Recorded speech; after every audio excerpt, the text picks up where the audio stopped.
व्रती ब्रह्मचारी समुद्धारकारी सदा शंकरी वेद विद्या प्रचारी महावंचके वृत्तिघाते कुठारे नमस्ते दयानंद आनंदकारी नमस्ते दयानंद आनंदकारी।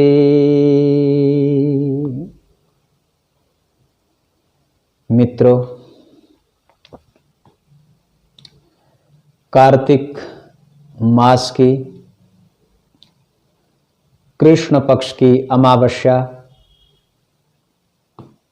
इस तिथि पर, इस दिन पर पूरे देशवासी प्रतिवर्ष दीपावली पर्व को मनाते चले आ रहे हैं और आने वाली पीढ़ियां भी मनाती रहेंगी। परंतु इस पर्व की श्रृंखला में विक्रमी संवत 1940 30 अक्टूबर 1883 मंगलवार का दिन, कार्तिक का महीना और कृष्ण पक्ष की अमावस्या तिथि उस दिन भी रही। सायंकाल को समस्त देशवासी दीपक जलाते हुए इस दीपावली पर्व को हर्षोल्लास से मना रहे थे। उसी समय महर्षि दयानंद की महान आत्मा ने इस नश्वर देह का परित्याग करके मोक्ष पद पाया। मित्रों, वर्तमान सृष्टि में इस भूमंडल पर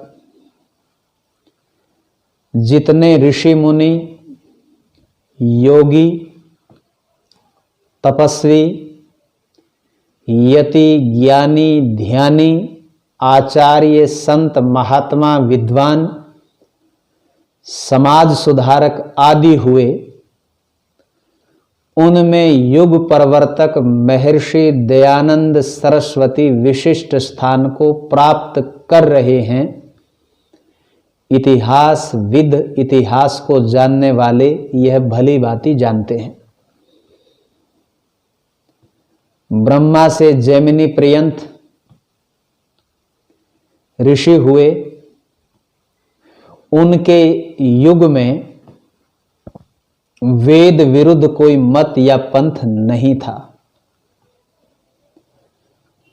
उनमें से किसी को धर्म प्रचार के कारण किसी ने विष नहीं पिलाया,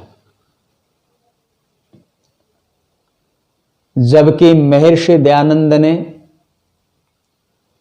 संपूर्ण मानव समुदाय अवैदिक पंथों के जाल में जकड़ा हुआ था। जिस समय महर्षि दयानंद इस धरा पर आए और उनके विरोधियों ने अनेक बार उस ऋषि को विष पिलाया। महर्षि दयानंद ने वेद प्रचार के साथ साथ तात्कालिक कल्पित मत पंथों के दुष्प्रभाव से मानव समुदाय को बचाना चाहा। ऋषि के हृदय में तड़प थी, इसलिए स्वार्थी लोगों ने उनके ऊपर मलमूत्र, पत्थर और जीवित सांप तक फेंके। उन्हें भयभीत किया गया, यातनाएं दी गई। इसके अतिरिक्त उस मध्य युग में किसी भी गुरु, आचार्य, संत आदि ने ऋषि शैली में वेद प्रचार नहीं किया। महर्षि दयानंद ने धर्म और अध्यात्म से संबंधित मनुष्यों के संपूर्ण दुर्व्यसनों, कुरीतियों और दुरितों को मुक्त कराने का और समस्त सद्गुणों से युक्त होने के भाव से इस वेद प्रचार को हृदयंगम भाव से किया, जबकि अनेक मत पंथ दुराचार दुर्व्यसनों को आत्म कल्याण में सहायक समझते थे और आज भी समझ रहे हैं। महर्षि दयानंद जिस समय वेद के प्रचार के क्षेत्र में आए, उस समय से धराधाम पर चहु और अविद्या का, पाखंड का, अंधविश्वास का, कुरीतियों का बोलबाला रहा। साम्राज्य था, सभी नर नारी अंधकार में भटक रहे थे, अज्ञान के। धर्म अध्यात्म के वास्तविक स्वरूप से कोई परिचित नहीं था। नास्तिक व्यक्ति अपने आप को आस्तिक मान रहे थे, समझ रहे थे। अधिकांश व्यक्तियों की बुद्धि पर ताला लग चुका था। सत्य वचन महाराज की परंपरा चल पड़ी थी, अर्थात सर्वत्र गुरुडम था, पाखंड का बोलबाला था। सत्य सनातन वैदिक परंपराएं लुप्त प्राय हो चुकी थी। धर्म के नाम पर पापाचार हो रहा था। ऐसी स्थिति में उस महर्षि दयानंद सरस्वती ने शाश्वत वैदिक सत्य मान्यताओं का ज्ञान कराया। अतः ईश्वर भक्तों, हे धर्मात्माओं, हे महात्माओं, उस महर्षि का शीर्ष स्थान रहा है। महर्षि दयानंद अपने समय में उच्च कोटि के ब्रह्मवेता, दार्शनिक योगी, उपकारी, समाज सुधारक और वेद के अद्वितीय विद्वान थे। उनके उपकार संसार के सभी कृतज्ञ, बुद्धिमान, विद्वान प्रलय पर्यंत नहीं भूल पाएंगे। तो आज महर्षि दयानंद का बलिदान दिवस है।